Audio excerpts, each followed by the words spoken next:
ଜାନୁ ଆଜି ଆମର ପ୍ରଥମ ଭେଟ। କହିଲ ତମେ ଆଜି କଣ ଖାଇବ? ଯାହା ତମେ କହିବ ମୁଁ ତାହା ଖାଇବି। ପିଜା ମଗେଇବି? ପିଜା? ନାଇଁ, ପିଜା ବହୁତ ବଡ଼। ତାହେଲେ ଗୁପଚୁପ ମଗଉଛି। ଗୁପଚୁପ ବି ବହୁତ ଛୋଟ। ତାହେଲେ ତମେ ଆଉ କଣ ଖାଇବ? ଯାହା ତମେ କହିବ। ତାହେଲେ ଆଇସ୍କ୍ରିମ ମଗଉଛି। ନାଇଁ, ଆଇସ୍କ୍ରିମରେ ମତେ ଥଣ୍ଡା ଧରି ପକେଇବ।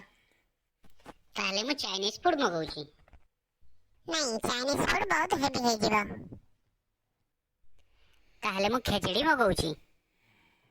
ନାଇଁ, ଖେଚେଡ଼ି ବହୁତ ହାଲକା ହେଇଯିବ। ତାହେଲେ ମୁଁ ବରା ପିଆଜି ଘୁଗୁନି ମଗଉଛି। ନାଇଁ, ମୁଁ ତେଲ ଭାଜି ଜିନିଷ କିଛି ଖାଏନି। ତାହେଲେ କହୁନ ତମେ କଣ ଖାଇବ? ଯାହା ତମେ କହିବ ମୁଁ ତାହା ଖାଇବି। ତାହେଲେ ମୁଁ ଭାତ ଡାଲମା ମଗଉଛି, ବୁଝିଲ? ତମର ପ୍ରଥମ ଦେଖାରେ ରେଷ୍ଟୁରାଣ୍ଟକୁ ଆଣିକି ତମର ଏ ଭାତ ଡାଲମା ଖେଚେଡ଼ି ଖାଇବାର ଔକାତ ଅଛି। ଆଉ ତ କିଛି ଦେଇପାରିବନି, ଖାଲି ଏ ଭାତ ଡାଲମା ଖେଚେଡ଼ି ଖୋଇବ ଆମକୁ। ଆଉ ତାହେଲେ ତମେ କଣ ଖାଇବ ମତେ କହୁନା? ମୋ ମୁଣ୍ଡଟାକୁ କାହିଁ ଖାଉଛ? ତମେ କଣ ଏମିତି ମୋ ଉପରେ ରାଗିକି କଥାବାର୍ତ୍ତା କରୁଛ? ତାହେଲେ ମୁଁ ଆଉ ଏଠି ତମ ପାଖରେ ରହିବିନି, ମୁଁ ଚାଲିଲି।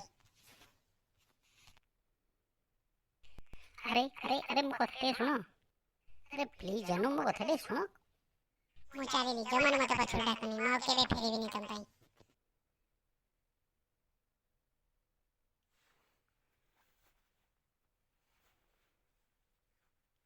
କେତେ ମୁସ୍କିଲରେ ଗୋଟା ପଟିଥିଲା ଯେ ସିଏ ବି ହାତରୁ ଗଲା।